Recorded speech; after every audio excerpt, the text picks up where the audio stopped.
आओ मिल जाए हम सुगंध और सुमन की तरह, एक हो जाए चलो जाने और बदन की तरह। प्रेम गीत 1981 में आई थी ये फिल्म और ये प्यारा सा गीत उसी में था।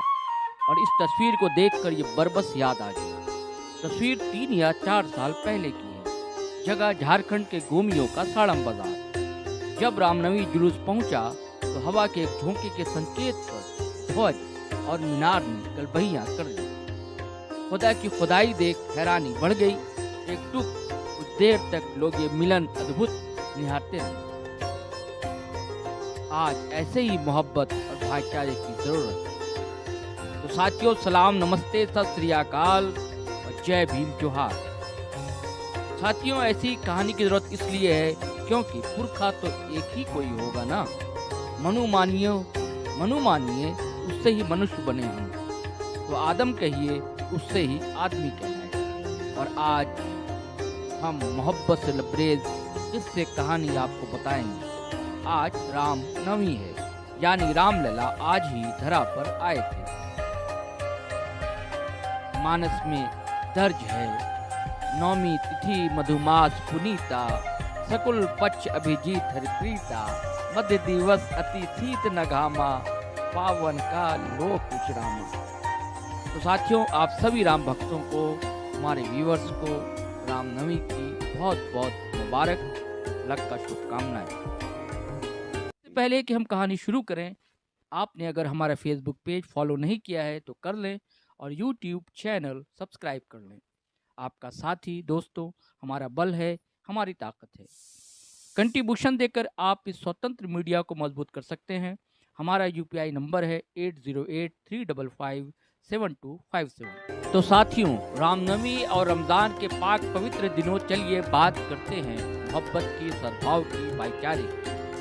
मुसलमान के राम और हिंदुओं के रमज़ान की भी बातें होंगी।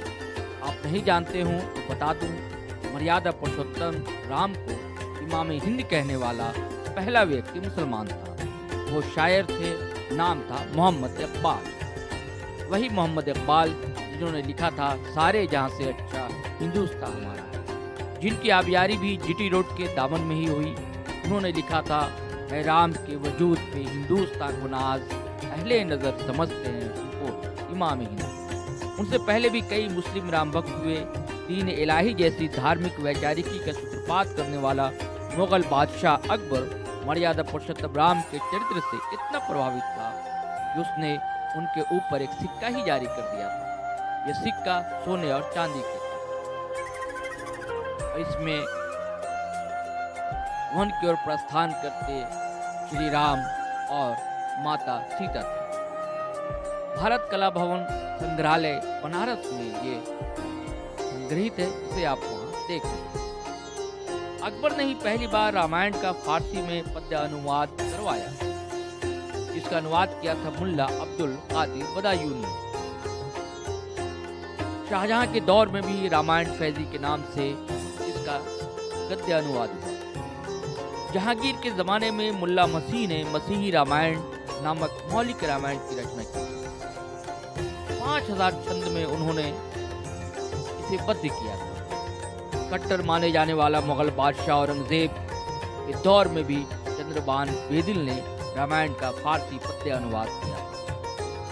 अब्दुल रहीम खान खाना, जो रहीम कवि के नाम से आप जानते होंगे, अकबर के 9 रत्नों में थे।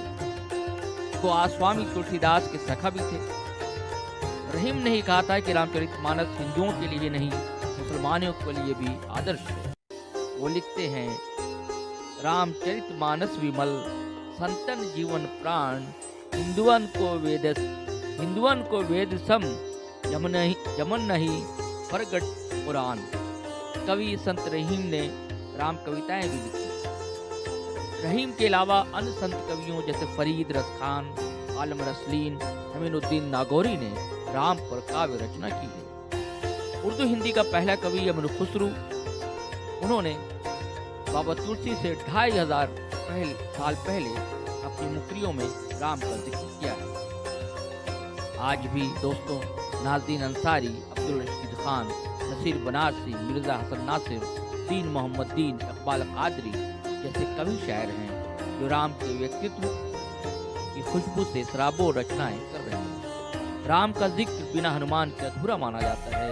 उर्दू में इस अभाव को पूरा किया मंदिरों के शहर और जीटी रोड का शहर बनारस की एक मुस्लिम लड़की ने। महात्मा गांधी काशी विद्यापीठ की छात्रा रही नाज़नीन अंसारी ने हनुमान चालीसा को उर्दू में लिपिबद्ध किया था और अब ये लड़की बाबा तुलसी के मानस को उर्दू में लिपिबद्ध कर रही है। साथियों, आपने जुलूस में रंग बिरंगी महावीरी पताकाएं देखी होंगी। अधिकतर शहरों में इसके बनाने वाले मुसलमान दर्जी होते हैं। रोजे रखकर इस रामनवमी में उन्होंने झंडे बनाए हैं। तो साथियों, आपको कहानी कैसी लगी, ज़रूर रोचक लगी होगी। और आप अगर फेसबुक पर देख रहे हैं तो फॉलो कर लें हमारा पेज, और अगर आप यूट्यूब चैनल देख रहे हैं हमारा, सब्सक्राइब कर लें और बेल आइकन दबाना हरगिज़ ना भूलें। धन्यवाद, शुक्रिया।